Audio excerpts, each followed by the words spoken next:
Good morning, ladies and gentlemen. Welcome to this press conference. Apologies for the slight delay. We had to wait for some court processes that are happening. Thank you very much for coming.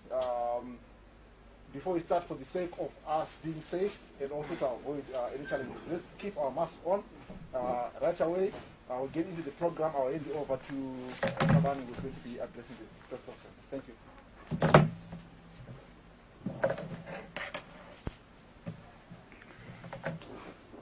Thank you. On the 15th of May, 2021, the High Court of Zimbabwe, Peugeot J, Mshore J, Charewa J, issued a landmark judgment in which it held that the tenure of Chief Justice Luke Malaba had come to an end.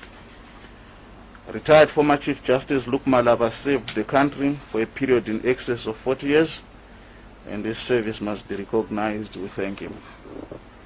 In the aftermath of the judgment, both the Minister of Justice, Legal and Parliamentary Affairs was cited as the first respondent, and the Judicial Service Commission, which sought joinder in the matter as the 19th respondent, indicated that they would appeal the judgment. The position is that the High Court issued a declaratory order, as was sought by our consultant, Dr. Musa Kika. Whilst an appeal can, all things being equal, be lodged against a declarator, the position in law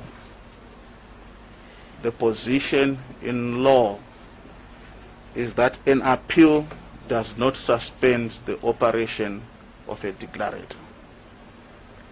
Various authorities resolve this point, and they are as old as the law itself. In Econet Private Limited versus Telecel Zimbabwe Private Limited, 1998, Volume 1, Zimbabwe Law Reports, page 149, the correct legal position was articulated as follows. My ruling is in effect declaratory, that is to declare what the law provides. The applicant now enjoys nothing that he did not enjoy before launching the proceedings, except the comfort of having had the court confirm his legal opinions. Still, as the facts reveal a competition for rights in respect of the claims, justice, common sense, and good order require judicial confirmation on the issue, and the seeking of a declaratory order was indicated. Later, the court says, accordingly, in my view, since paragraph 1 of the order granted by Sandura JP was merely confirming the rights of Econet, the noting of the appeal could not suspend the effect of that paragraph, as it does not confer any rights. I take that again. The noting of the appeal could not suspend the effect of that paragraph, as it does not confer any rights. That being the case, the notice of any appeal cannot suspend the operation of the judgment of the High Court of the 15th of May 2021. Honorable Luke Malaba is now the former Chief Justice of Zimbabwe. As a result, in accordance with provisions of Section 181 of the Constitution of Zimbabwe, 2013, the substantive Deputy Chief Justice has now become the country's acting Chief Justice. This is a constitutional imperative. Retired Chief Justice Malaba cannot, for that reason, exercise any function either as the chairperson of the Judicial Service Commission or as a judicial officer, save in rendering judgments in those cases that he had while still a judge.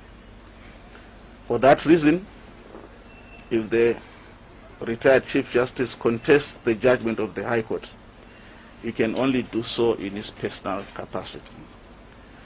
That position comes with certain consequences for the Judicial Service Commission, and in particular as regards its right to not an appeal on behalf of the retired Chief Justice. Owing to the gravity of the matter, we wish to advise that we affirm instructions from our consultant, Dr. Musa Kika, to take the necessary legal action, including the institution of proceedings for contempt of court, should the law not be faithfully and scrupulously adhered to. I turn to the statement issued by the Minister of Justice, himself a litigant in the proceedings, which has caused both ourselves as officers of the court and our consultant as the successful litigant grave concern. Our consultant is accordingly taken a very serious view of the matter. We, however, wish to respectfully decline the inevitable invitation to engage the contents of that letter. As we politely decline that invitation, we make the observation that the minister's statement is actually meant to threaten other judges who may become seized with the offshoots of this dispute. We call upon the Minister of Justice, Legal and Parliamentary Affairs to remain faithful to his obligations as a Minister of the Government of Zimbabwe, a registered legal practitioner, and a litigant. We, however, have instructions to ensure that the seriousness with which the comments are viewed by our consultant, and indeed by all right-thinking Zimbabweans, be reflected in the corrective action to be taken. For that reason, we advise that a letter has been written to the Registrar of the High Court, the Judge President, and the Honorable Justices who dealt with the matter, requesting the issuance of a citation for contempt of court against the Minister. The legal issues that arise from this matter must therefore be dealt with in the High Court. We believe the Minister must show cause, or be required to show cause, why the High Court must not hold him to be in contempt of court. We are aware that there are so many issues on which the nation justifiably want to hear our voice.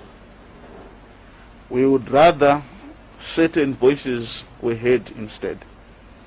On our part, we will confine ourselves to the matters of law that we have identified and to the pursuit of the corrective measures demanded by the situation. Lastly, we wish to thank Zimbabweans for believing in an orderly and peaceful resolution of mortal disputation.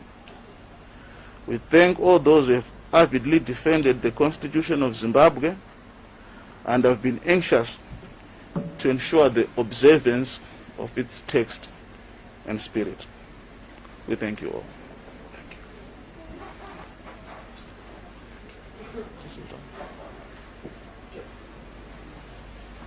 Thank you very much, Advocate.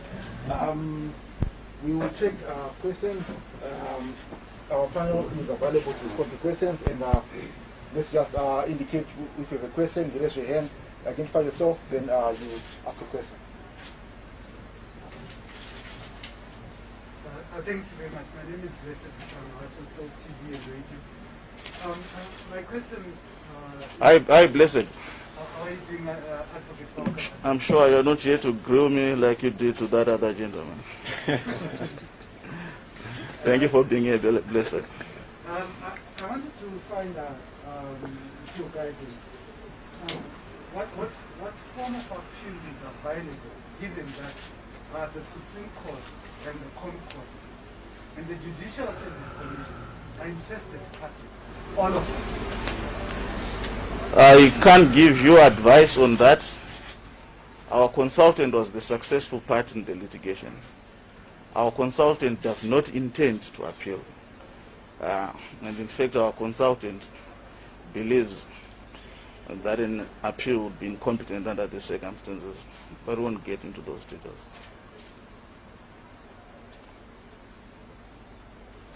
Carol? Just as clarity again. I understand that your consultant will not appeal, but in the event that there is an appeal from this case, who is likely to hear this appeal? Once again, we are not responsible for deciding how courts are constituted. Should anyone want to appeal, should that issue arise, the Constitution of Zimbabwe is clear, and what can and cannot be done is clear not only to lawyers, I believe, but also to lay people in view of the circumstances of this matter. But we do not wish to litigate any matters outside court. We point out, though, that at all times that are going to be material, we insist on the observance of the Constitution. We've thought these things through. We know what may or may not happen, and we are prepared to fight not only in defense of our consultant who's instructed us in this matter, but in defense of the Constitution of Zimbabwe, in defense of the founding values on which that Constitution is based, in defense of constitutionalism, in defense of the rule of law, in defense of the principles that underpin our democracy, and critically, in defense of judicial independence. We're prepared to fight for that. Before I go to Blessed, anybody else with a question? You can go ahead, Blessed. You speak about judicial independence, but the ministry that superintends over the judicial or over the justice in this country has said that the judiciary is structured. Which independence are you talking about? Thank you. Those are the contents of the statement that we have read.